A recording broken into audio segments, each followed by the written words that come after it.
अग्निवीर योजना मुझे पहले समझा दो, ये है क्या? जो सेना में भर्ती होने के लिए रनिंग की प्रैक्टिस करता है वो कितने बजे उठता है?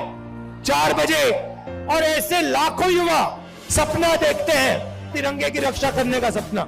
उनमें से पहले 80,000, तकरीबन हर साल 80,000 चुने जाते थे। कोई अरुणाचल जाता था, कोई जम्मू कश्मीर, कोई राजस्थान, कोई लद्दाख, कोई ठंड में, रेगिस्तान में, बारिश में अपनी पूरी की पूरी जिंदगी बच्चे, परिवार, माता पिता सब कुछ परे करके बॉर्डर पे जाके खड़ा हो जाता था।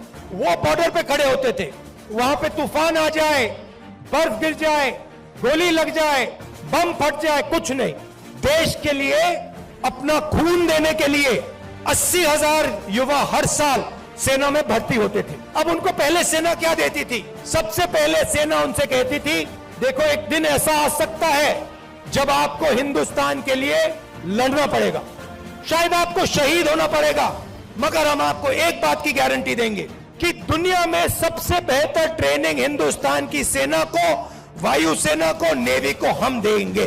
दूसरा वायदा, 15 साल आपको सर्विस मिलेगी। अगर आपको इतनी सी भी चोट लगी, हम आपकी रक्षा करेंगे। तीसरा वायदा, आपने इस देश के लिए अपना पूरी की पूरी आपने जिंदगी दी, आपने अपने बच्चे दे दिए, माता पिता दे दिए, परिवार दे दिया, अपने सारे के सारे सपने दे दिए इस तिरंगे को रक्षा करने के लिए। ठीक है, हम आपको पेंशन देंगे। जब आप गांव में वापस जाओगे तो हम आपको एक्स सर्विसमैन कह के हम आपको गांव भेजेंगे कि आपको वहां पे, चाहे आप शहर में रहो, चाहे आप गांव में रहो, जब हिंदुस्तान की बाकी जनता आपकी ओर देखे, वो कहे कि इस व्यक्ति ने वो किया जो मैंने नहीं किया, इस व्यक्ति ने अपनी जिंदगी इस देश को दी, अपना खून इस देश को दिया, अपने सपने इस देश को दिए, और इसीलिए मैं इस व्यक्ति का आदर करूंगा, इसका रिस्पेक्ट करूंगा। ये 3 वायदे हिंदुस्तान की सरकार, हिंदुस्तान की जनता अपनी सेना, अपनी वायुसेना और अपनी नेवी के हर व्यक्ति को देती। अब अग्निवीर योजना ने ये तीनों के तीनों वायदे तोड़ दिए हैं। अग्निवीर योजना क्या कहती है? उन्हीं 70,000, उन्हीं लाखों युवाओं से कहती, भैया 80,000 तो नहीं लेंगे, 40,000 लेंगे, और वो जो 15 साल की बात थी, वो जो सर्विस की बात थी, उसे भूल जाओ। 4 साल बाद हम 75% को वापस भेज देंगे, निकाल देंगे, बस 25% हम रखेंगे, 25% को हम रखेंगे, बाकी को हम छोड़ देंगे। आप लोग जाइए, बेरोजगार हो जाइए।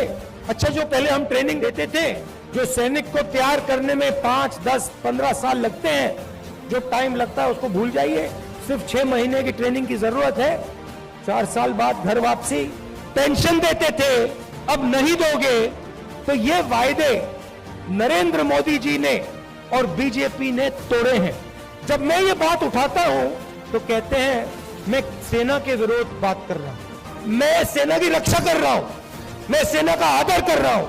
और भाई और बहनों, एक और बात, जब वो युवा सड़क पे दौड़ते हैं, लाखों दौड़े, जब उन्होंने सरकार से कहा सरकार से कि भैया ये अग्निवीर योजना हमें अच्छी नहीं लगी, हम आर्मी में देश की रक्षा करना चाहते हैं, तो फिर सरकार ने क्या किया आप जानते हो?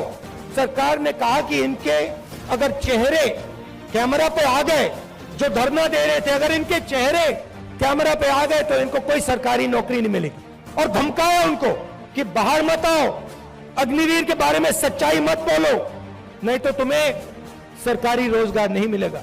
मैं चला हूं, 3,000 किलोमीटर चला हूं, वो सारे के सारे युवा मुझसे मिल रहे हैं, सारे के सारे कह रहे हैं कि हमारा सपना तोड़ दिया, हमारा भविष्य बर्बाद कर दिया। छुपाई नहीं जा सकती बात। सेना को 10% हरियाणा लोग देते हैं, आप देते हो। हरियाणा का हर युवा जानता है, अग्निवीर का मतलब हर युवा जानता है, हर सैनिक जानता है, यह सच्चाई है।